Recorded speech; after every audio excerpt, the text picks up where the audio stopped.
This is Your Life, and this is Mumbles Main Street, and I'm heading across the road here to the local church hall where I'm chasing a local character.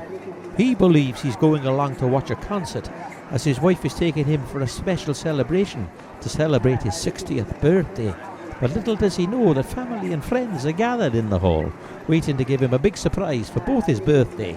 And I'm going to be dropping the book off to his son David, who will be saying the immortal words to his dad. This is your life. Right, I'm off to drop this wee book off now. Pre-roll commentary here. Antonita. Well, don't give me all the fun.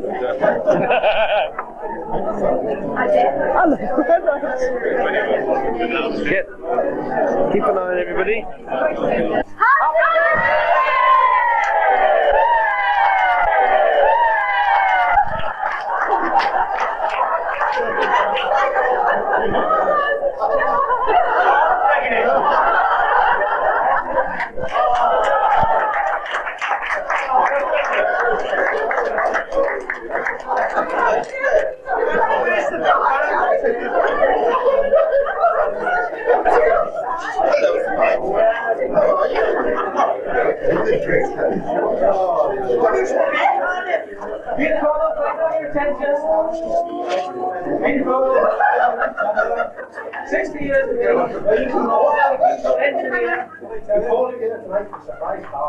But not only that, also to say that this is your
very special members of your family who we couldn't keep waiting very long for obvious reasons. Our grandsons James, Andrew and Thomas, the Cottle brothers.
I'd like to go back to the beginning. You were born on March the 6th, 1931, son and heir to Bill and Elsie Cottle.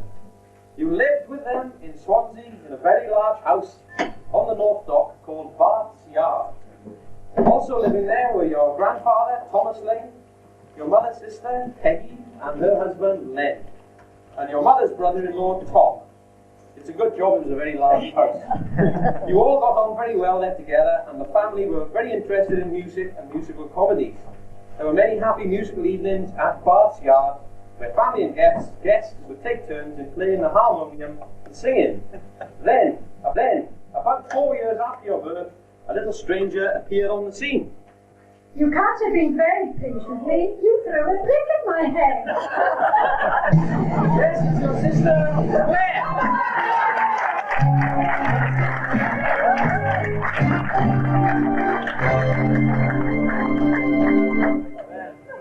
No reason. Mine, I wasn't a little baby. I was about 2 or maybe 3-year-old when Peter decided one day he'd like to pick up a stone and throw it at someone.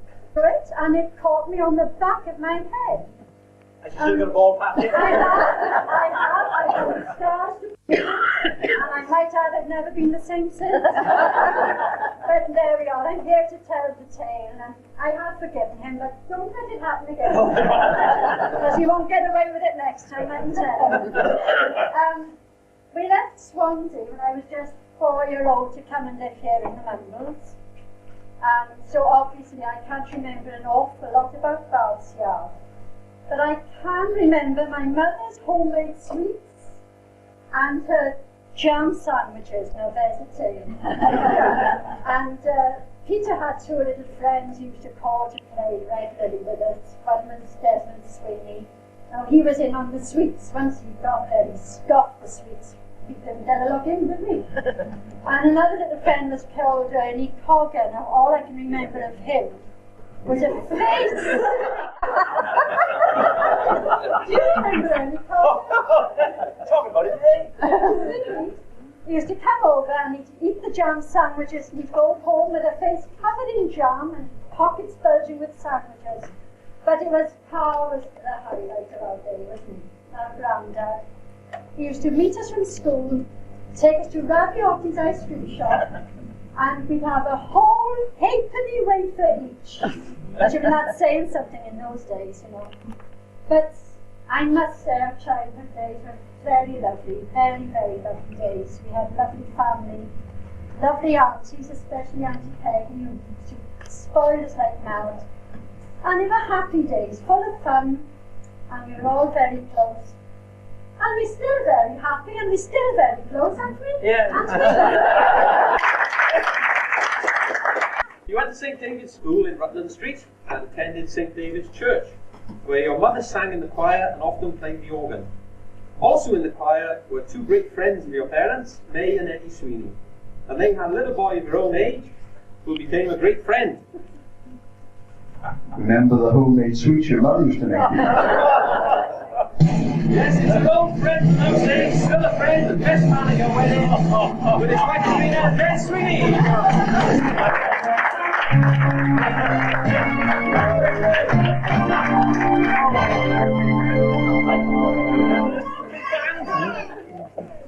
Dear friends, dear Peter. Peter is my best friend. I can't remember anybody in my early childhood other than Peter. Every weekend we spent time together. Yeah.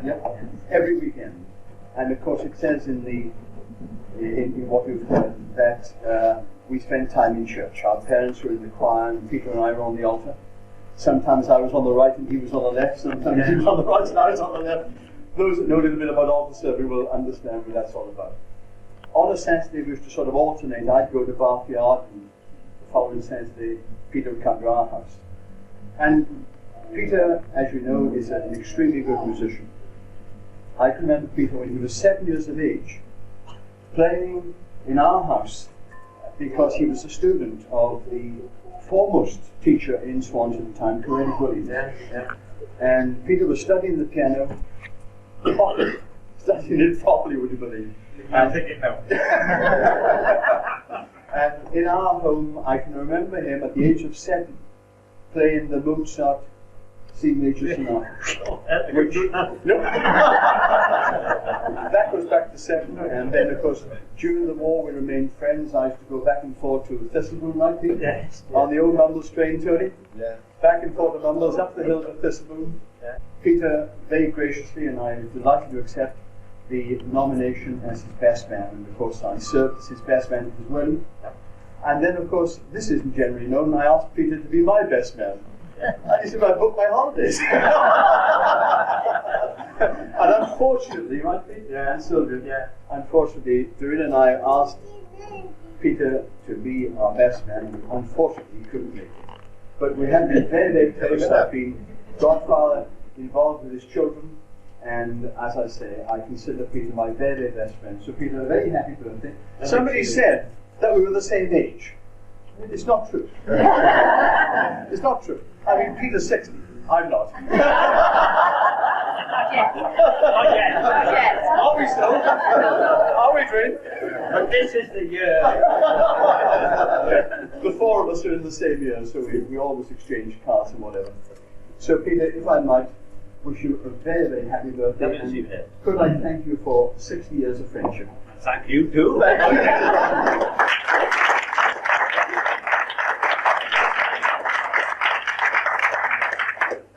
When you were about 7 or 8, Peter, old Hitler began to make life very difficult for you in Swansea.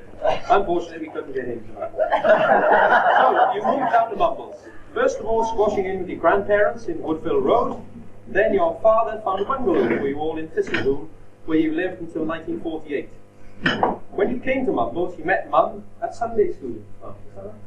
Yes, I believe so. I don't remember the first time I saw him at Sunday school. I do remember seeing his mother for the first time in church, because she had a beautiful voice, and I remember her singing at one of the services, and noticed her because of her lovely voice.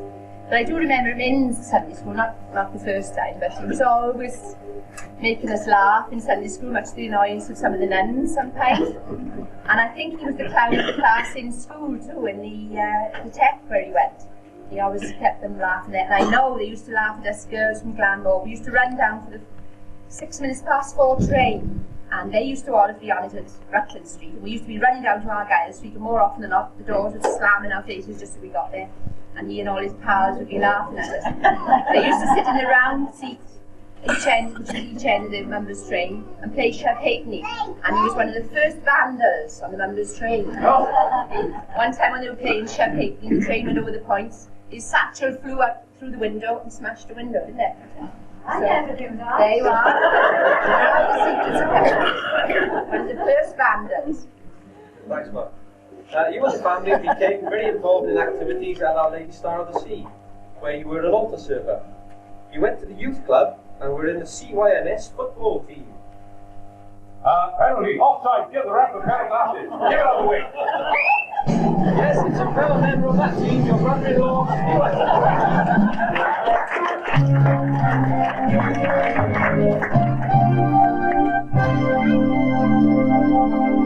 Well, Our Lady Star of the Sea had this wonderful team, a very strong team, because for years it held up the rest of the table. Bottom of the league, but Peter was a flying winger, and his light, supple figure flying down the wing was a sight to behold. Father Harrington used to come up and watch us play with his big black dog, this cow, and he used to call me and say, "You want to do the ball, Peter?"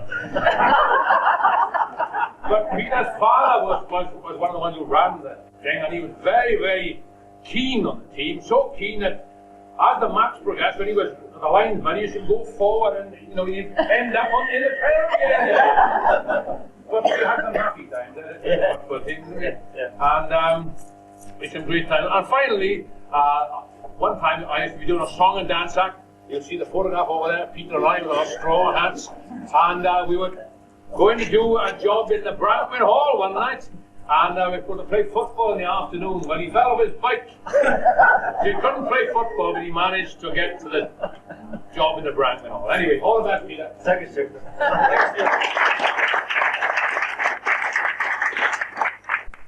National service loomed up in 1951, and you went to serve King and Country. After training at Blandford, you were posted overseas to the Isle of Wight. You were attached to the water transport section of Remy and had to keep the boat seaworthy. You had a terrific rag-in from the other lads when you became seasick on your first repair job on the boat, while the boat was anchored at shore. You enjoyed your national service though, especially as you managed to avoid fatigues through having to play the piano in the sergeant's mess and officer's mess for dances.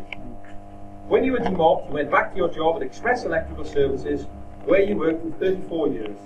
First as a diesel mechanic, and then as a rep for the firm, travelling as far as Merthyr, Port Talbot and Neath. I'm sure Peter would rather be here tonight than having packed the peas with Vernon, Gar and the dog. Yes, it's your old friend from the world days, quite funny, your pal Mike Cottle.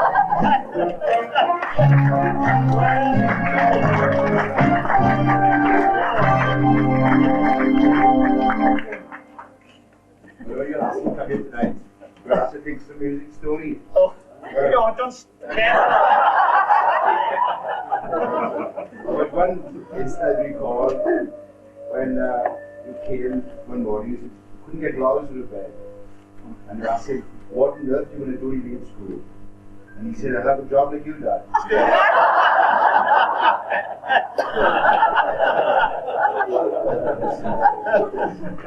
But there's many stories you can't keep, but you know, it's difficult to remember them. Yeah.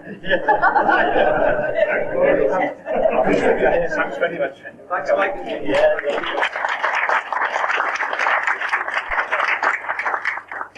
You married in 1955 and continued playing the piano and doing a stand-up comedy act, travelling round many of the clubs in the area with a concert party run by Billy Regan. Oh. But, do you remember this tune?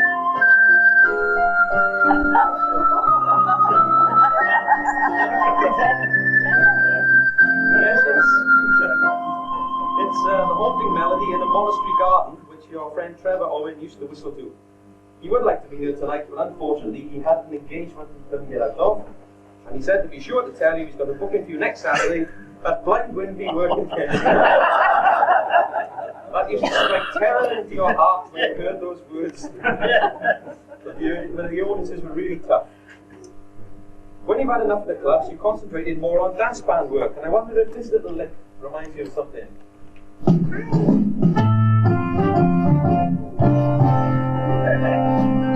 Yes, dance, please.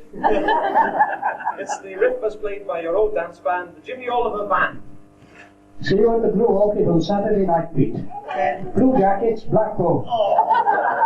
With his wife Barbara, it's drummer Ken Steele.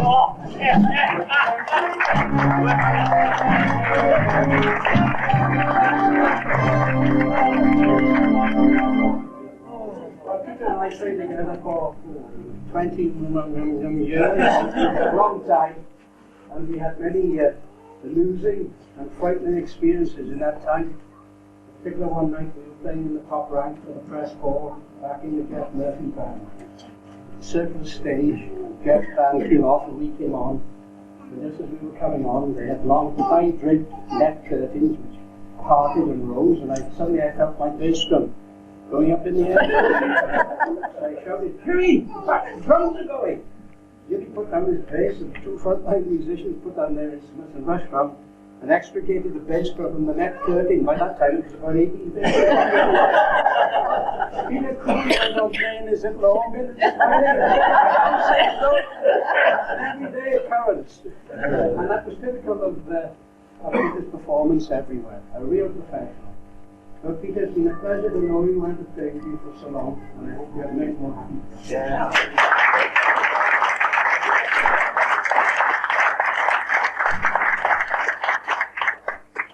Right now, there was some opposition from your sons in the house and on your stage act. And you appeared in some summer seasons, and your sons did, with someone who spoke just like him. There were two wild, raging lions walking up the high street. Unfortunately, who's that? Win Calvin. Unfortunately, he did that tape tribute for you because you couldn't get anything.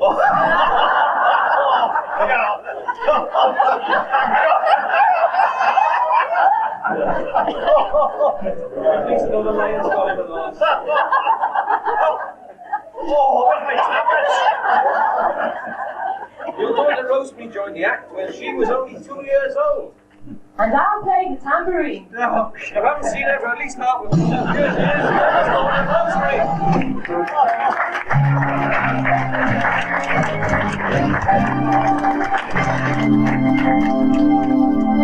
Yes, last day he said, Dad wrote to me in the voice act when I was 2. And the boys all had their instruments and I couldn't play anything, so I was handed the tambourine. And my line was, and I'll play the tambourine. If you can imagine at that age, probably about Tom's age, probably wouldn't understand a word I said. So Dad used to have to stand up and say, and she said, I'll play the tambourine. He's been a very caring father. I'll never forget the time he took us out one Sunday afternoon for a ramble down the Gower somewhere, I can't remember exactly where.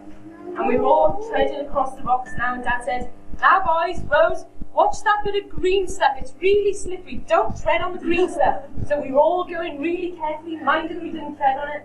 Who had to tread on the green stuff? I'm very happy for it. Thank you. Thanks very much.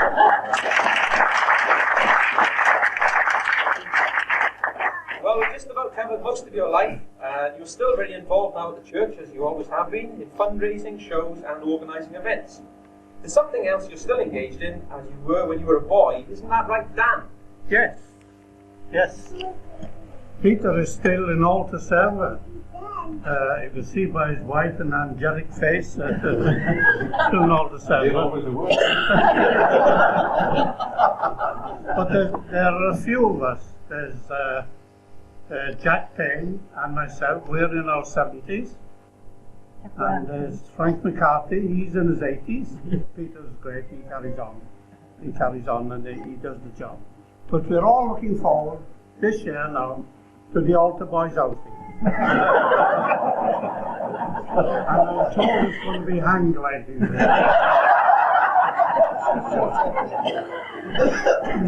But something you don't know about Peter, when he was about 10 or 12 years of age, serving on the altar down below, he came out after serving Mass one day with two other little old boys, round about the same age as himself. And one of them had a packet of woodbines. You remember the old packet of woodbines, cut safely for 5. But he handed the fags on. Peter had one. I don't think he smoked since. But the 3 boys had one each and they were smoking outside. And Father came up. And at that time, of course, this was the order of praise from Belmont were there. And he was shocked to see the 3 altar boys smoking. And he went up to the first boy and he said to him, do you want to go to heaven? And the little boy said yes. He said, well, put that fag up and step on it. He did it. And he said to the little one, not the little one, what about you? He said, you want to go to heaven? He said, yes, Father. And step on that cigarette. Right away he did it. And he came to our lad, Peter. Now Peter was a bit of a lad. He said, what about you, Peter? You want to go to heaven? He said, I'm not bothered. He said, you mean to tell me you don't want to go to heaven when you die? Oh, Father, he said, I want to go when I die. I thought you were making the trip up now.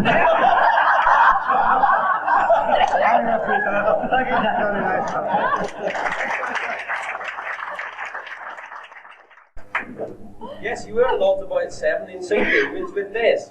And Des mentioned another old friend from those days. You haven't seen him now for many years, but we've flown him all of 5 miles from his home in End of Ireland to jam sandwich with his pal, Bernie Fogger. Hello, Peter. Can I come out and play tonight?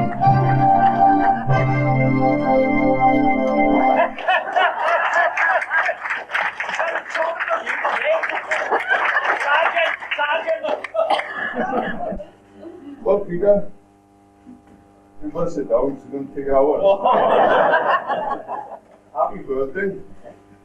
I couldn't make it on your 10th birthday because we got bombed out. Yes. But it is your 10th birthday after all. The vibes there. Yeah. Happy birthday on your 10th. Let me read that out. Sorry, I couldn't make your 10th birthday in 1941 party. I was bombed out by Adolf Hitler. 50 years on, and still my best friend and my first. Best wishes, Ernie Cottle.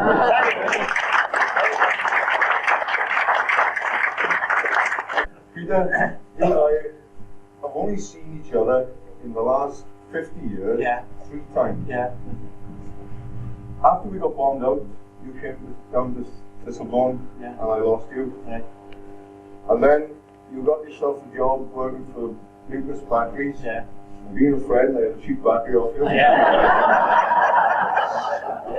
And then after that, my son, who is now 27 years of age, Yeah. and I was so proud, I took my boy and I was on the way down to see mother, Yeah. having come from London, and the rains came down and I pulled into the side and it wasn't Mumbles, it was Singleton, there was a tent, and there was a guy there doing a baby competition. Baby show, yeah. 40 women with their children there, and I got my young son sheltered from the rain. Well, I say this in all sincerity, friendship, you can't buy it, you can't steal it. It is given freely, and it's accepted.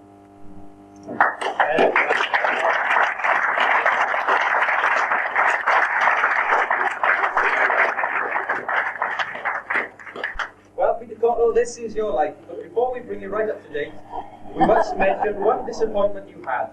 You were to have been making an appearance with Huey Green as a sponsor on Opportunity Knocks. No, it's not Huey. No. I couldn't afford him. And as it was Air Cadet Week, and we were sort of the cadet age, they decided at the last moment to have some Air Cadets as our sponsors. Yeah. So you were done out of your chat with Huey Green. Yeah. You can remember this tune that we started that show with, like something like this.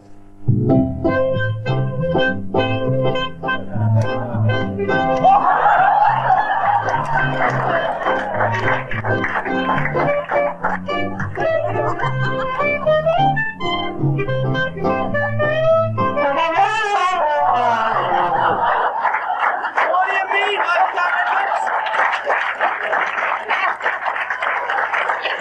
What do you mean coming on so late? I've already started. Why are you so late? Well, the teacher kept me in after school. Why did the teacher keep you in after school? Well, the boy next to me was smoking.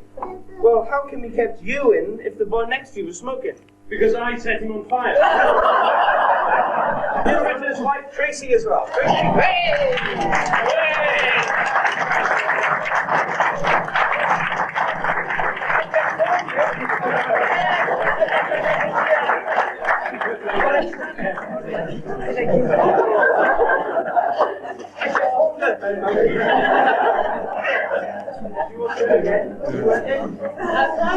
So we eventually managed to make it down from London down to say, happy birthday, wouldn't have missed this for the world.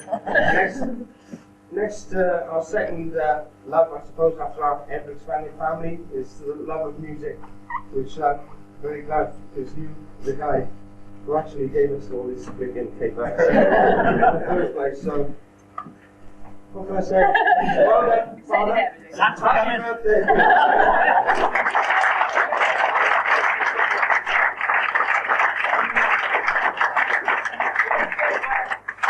The organisation that went on behind this was a lot to do with that.